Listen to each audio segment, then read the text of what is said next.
నమస్కారాలు తెలియజేసుకుంటూ మనమందరం ఈరోజు మాట్లాడుకోగలుగుతున్నామంటే మనందరి దేవుడు బాబాసాహెబ్ అంబేద్కర్ గారు ఇచ్చినటువంటి రాజ్యాంగంతోనే ఈరోజు మనం ఈ రకంగా మాట్లాడుకోగలుగుతున్నాం. మరి ఈరోజు ఎంత దురదృష్టమైనటువంటి చర్య అంటే మనం ఏ రకంగా అయితే బతకాలా అని చెప్పేసి ఆలోచించుకుంటూ ఈరోజు మనం మీటింగ్ పెట్టుకోవాల్సిన అవసరం ఉంది. కేంద్రంలోని నరేంద్ర మోడీ సర్కార్ రేపు ఈరోజు సనాతన ధర్మం అంటూ 400 సీట్లు ఇవ్వండి, బాబాసాహెబ్ అంబేద్కర్ గారు రాసినటువంటి రాజ్యాంగాన్ని మారుస్తామంటే దాని అందరినీ కూడా ఎస్సీ ఎస్టీ బీసీ మైనార్టీలు వ్యతిరేకించాల్సింది పోయి మళ్ళా తెచ్చి నెత్తిని పెట్టుకోవాలన్నాం. దీనందరికీ కారణం ఎవరు? దీనందరికీ కారణం మనమే. కేంద్రంలో ఉండే నరేంద్ర మోడీ సనాతన వాదం అంబేద్కర్ వాదాన్ని మార్చాలంటాడు, భారత రాజ్యాంగాన్ని మార్చాలంటాడు. లీడర్లేమో ఎర్రబుక్కు పేరుతో మనందరి మీద ఈ రకంగా దాడులు చేస్తా ఉన్నారు. దీని అంటని అరికట్టాల్సిన అవసరం పడుతుంది.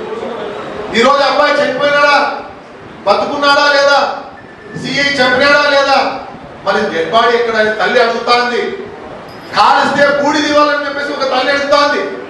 మరి మనమంతా ఏమైతాంది?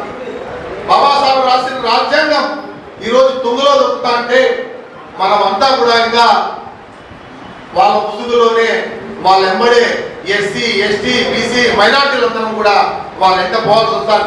ఈరోజు సిగ్గుగా మనమందరం తలెత్తుకోవాల్సిన సమయం.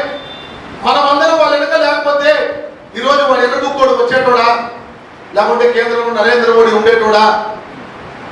సనాతనం ఎక్కడ పోయినారో నాకు అర్థం కావడం లే. ఇంతకుముందు ఎవరు కనబడకపోయినా సనాతనాన్ని ముందుకు వచ్చి మాట్లాడేటోడు. మళ్ళీ ఆ సనాతన ఏమైనాడో మళ్ళీ సనాతన ధర్మ ముసుగులో రోజుకు ఒక మాట పూట పెరుగుతున్నటువంటి పావలా కళ్యాణ్ ఏమైనాడో ఇప్పటికీ అర్థం కావట్లే. మనం అందరం అబ్జర్వ్ చేయాల్సిన అవసరం ఉంది. ఈ భారత రాజ్యాంగాన్ని మారుస్తామనేటువంటి పెద్ద మనుషులు మార్చాల్సిన అవసరం తొందరలో ఉంది. ఇప్పుడు ఎస్ఆర్ఏ అని చెప్పేసి ఒక పేరు వచ్చింది. దీంట్లో కేవలం ఎర్రబుక్కులో ఉండే పేర్లు సనాతన సంఘం పేర్లు తప్ప మనందరి పేర్లు ఉండవని చెప్పేసి కళాఖండిగా చెప్తున్నా. ఎంత మంది పోయి మనం అక్కడ పిఎల్ఓ దగ్గర కూర్చున్నా మన పేర్లు లేవు. చేర్చుకున్నామంటున్నారు, చేర్చుకోవడం లేదు. ఓట్లు తీసేసే ప్రక్రియ జరుగుతుంది.